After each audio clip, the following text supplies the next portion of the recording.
Assalamualaikum warahmatullahi wabarakatuh. Perkenalkan, nama saya Sidik Safril dengan kode NIM 005 161 311 dari Prodi S1 Agribisnis Fakultas Sains dan Teknologi UPPJJ UT Bandung Universitas Terbuka.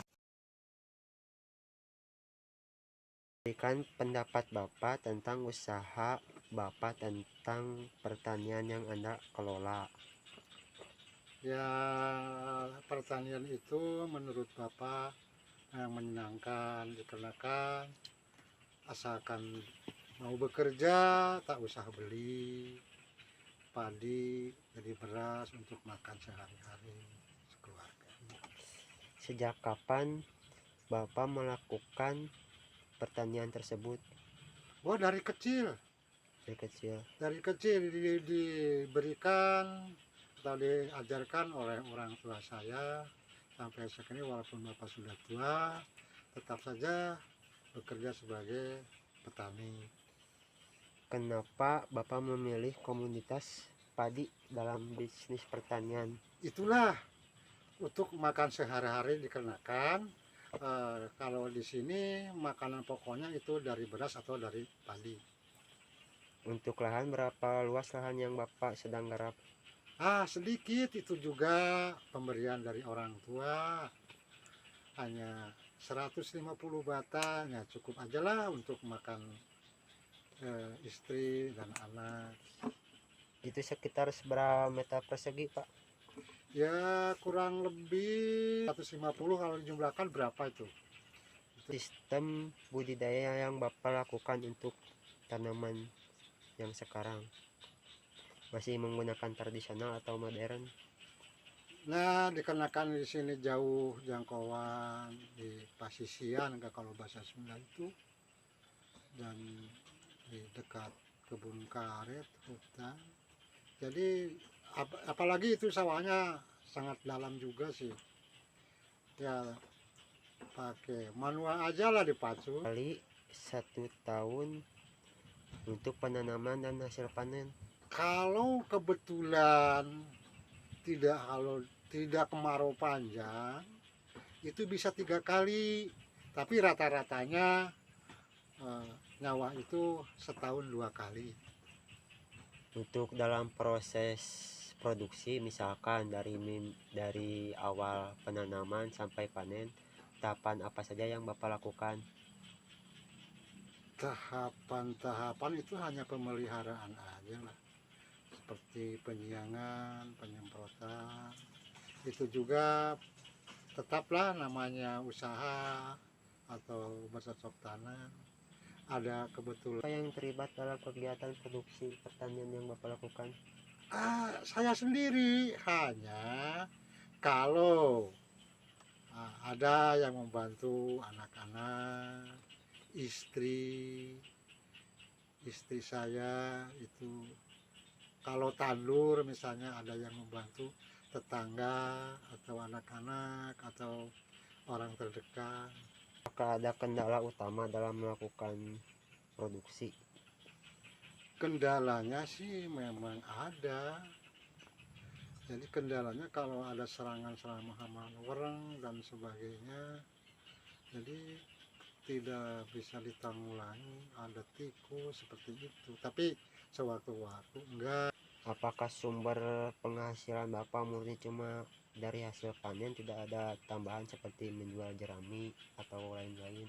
Oh tidak, tidak, tidak ada. Jadi hanya panen jerami itu langsung di apa namanya itu dibusukan jadi pupuk kompos. Di sana tidak ada tambahan penghasilan dari sawah. Apakah Bapak bisa menentukan harga produksi yang Bapak buat? Tidak bisa diproduksikan dikarenakan kalau kebetulan yang sisa makan itu umpamanya menjual untuk beli pupuk atau dan sebagainya, ada kebutuhan itu tergantung tengkulak atau bandar. Yang bisa menentukan harga? Iya. Iya. Jadi target yang Bapak gunakan hanya untuk memenuhi kebutuhan tengkulak. Dikarenakan mau beli pupuk atau ada kebutuhan yang mendesak untuk sehari-hari gitu. Jadi Apa pernah menghitung dari awal penanaman sampai hasil panen berapa pengeluaran dan penghasilan? seharusnya sih begitu, tapi rata-rata petani di sini nggak begitu. Dikarenakan sudah pekerjaan, udah aja apa adanya. Jadi jarang. Dalam satu musim tanam, berapa rata-rata hasil panen dan pendapatan Bapak? Kalau lagi atau kalau normal-normal itu tidak hamanya begitu rusak, paling saya mendapatkan 20 karung itu kalau lagi bagus Dalam satu musim. satu musim. Tapi kalau lagi jelek-jeleknya lah itu paling ya setengahnya lah. Apa ada sumber penerimaan dana seperti subsidi atau pinjaman dari pihak lain untuk usaha? Tidak pernah, tidak ada yang memberikan dan tidak ada yang mengajak. Jadi itulah jadi hasil berpikir sendiri. Tadi juga kalau memang mendesak kebutuhan untuk minta bantuan tenaga atau bantuan apa, itu hanya menjual satu karung dua karung dan untuk makan. Apakah ada pengeluaran tetap untuk usaha Bapak semisal seperti pajak atau yang lain-lain? Pajak tentu setiap setahun sekali itu udah pajak. Memang mengeluarkan saya pajak 1 tahun itu sekarang 150.000. Untuk biaya yang tetap seperti pupuk atau bibit, pestisida, dan tenaga kerja kira-kira berapa untuk satu musim? Yang 150 bata itu kalau diuangkan ada sih memang sekitar 1 juta lah. Apakah ada pesan-pesan untuk pemerintah untuk menunjang atau membantu usaha pertanian yang Bapak lakukan? Itu sangat saya sebagai masyarakat petani sangat menunggu dan dibantu petani, dikarenakan saya rasa petani juga ikut andil di dalam kemerdekaan ini, dikarenakan ya yang melihat itu ya itu menurut pendapat saya sebagai petani, semuanya juga warga membutuhkan pangan atau padi atau beras sumbernya dari petani. Itu walaupun abri gagah pegawai negeri, kiai, santri dan sebagainya lah, itu tetap kan sumbernya dari petani.